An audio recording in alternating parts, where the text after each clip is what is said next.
Hello guys, ഇന്നൊരു യാത്ര പോവാണ് കേട്ടോ. അപ്പോൾ ഇന്ന് ഫുള്ള് ട്രാവൽ ബ്ലോഗാണ്. അപ്പോൾ അപ്പ വന്നതിന് ശേഷം നമ്മൾ ഒരിടത്തും അങ്ങനെ എല്ലാ അമ്പലങ്ങളിലൊന്നും പോയിട്ടില്ല. അപ്പോൾ അമ്പലം എത്തി. ഇതെന്ന് പറയുന്നത് അപ്പാടെ കുടുംബാമ്പലമാണ് കേട്ടോ. അപ്പോൾ അവിടേക്ക് നമ്മളൊന്ന് കയറി. അപ്പോൾ അപ്പാടെ കുടുംബാമ്പലമാണ് കേട്ടോ. ഇത് ദേവീക്ഷേത്രമാണ്. അപ്പം ചുറ്റും നടന്ന് തൊഴുതു, ചന്ദനമൊക്കെ തൊട്ടു.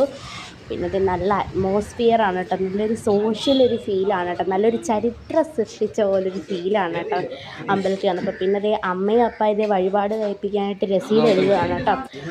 അപ്പോൾ ഞാൻ കുറച്ച് നേരമൊക്കെ അവിടെ ഇരുന്ന് ഫോട്ടോയും വീഡിയോസും റീൽസും കാര്യങ്ങളൊക്കെ എന്താണ് കുറച്ച് നേരം അവിടെയൊക്കെ നിൽക്കാൻ തോന്നി. അപ്പം നമ്മൾ കുറച്ച് നേരം കൂടെ ഒക്കെ അവിടെ നിന്നു.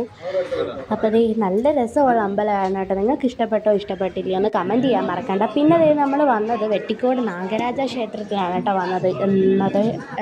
എല്ലാവർക്കും അറിയാമായിരിക്കും, എല്ലാവരും മിക്കവരും ഇവിടെ വന്നിട്ടുമുണ്ട് ഈ നാഗരാജാവിൻ്റെ ക്ഷേത്രത്തിൽ. അപ്പം നമ്മൾ വന്നപ്പോൾ ഭയങ്കര തിരക്കാണ് കേട്ടോ. ഇവിടെ ഭയങ്കര തിരക്കാണ് കേട്ടോ. എപ്പോൾ വന്നാലും ഇവിടെ ഭയങ്കര തിരക്കാണ് കേട്ടോ. പിന്നെ നമ്മൾ നാഗരാജാവിൻ്റെ അടുത്ത് നാഗരക്ഷമ്മയുടെ അടുത്തൊക്കെ തൊഴുതു. പിന്നെ നമ്മൾ നിലവറയിലൊക്കെ കയറി തൊഴുതു. അനന്തസ്വാമി എടുത്ത് തൊഴുതു. പിന്നെ നമ്മൾ എന്താ പറയുക, ഇനി നേരെ നമ്മൾ എന്താണ് താഴേക്ക് പോവാണ് കേട്ടോ. നമ്മുടെ അവിടെ ഇല്ലത്തേക്ക് പോവാണ്.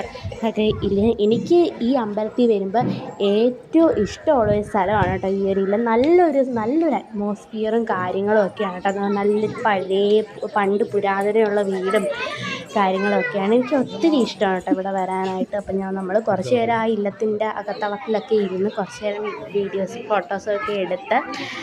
അപ്പോൾ നമ്മൾ കുറച്ച് നേരം അവിടെ നിന്ന് കുറച്ച് നേരം പ്രാർത്ഥിച്ച്, കുറച്ച് നേരം പ്രാർത്ഥിച്ച് നമ്മൾ കാര്യമൊക്കെ വർത്തമാനമൊക്കെ പറഞ്ഞ് വഴിപാടൊക്കെ കഴിച്ച് പ്രസാദമൊക്കെ കഴിച്ചിട്ട് നമ്മൾ നേരെ വന്ന് പാടിച്ച് കേട്ടോ. ഒന്ന് പാടിച്ച് പാടിച്ചുകൊണ്ടിരിക്കുകയാണ് അപ്പായും അമ്മയും ഞാനും കൂടെ.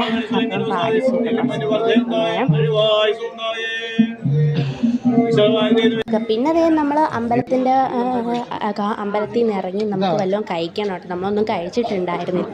അപ്പം മിക്കവരും അങ്ങനെയാണ് കേട്ടോ, അമ്പലത്തിൽ കൊണ്ട് വന്നിട്ടാണ് കഴിക്കുന്നത്. അപ്പം നമ്മൾ വാങ്ങിച്ചത് മസാലദോശയും ചമ്മന്തിയും സാമ്പാറും കേട്ടോ കഴിച്ചത്. മസാലദോശ ഭയങ്കര ഇഷ്ടമാണ് കേട്ടോ ഇവിടുത്തെ. അപ്പം എല്ലാവരും കഴിച്ചുകൊണ്ടിരുന്നത് കേട്ടോ. അപ്പം ചപ്പാത്തിയാണ് കേട്ടോ കഴിച്ചത്. ചപ്പാത്തി ഗ്രീൻ പീസ് കറിയാണ് കഴിച്ചത്. മാമനും ചപ്പാത്തി ഗ്രീൻ പീസ് കറിയാണ് ഇഷ്ടം. ഞാനും അമ്മയും മസാലദോശയാണ് കേട്ടോ കഴിച്ചിട്ടുണ്ടായത്. പിന്നെ ലാസ്റ്റ് നമ്മളൊരു വടയും കൂടെ കഴിച്ച്.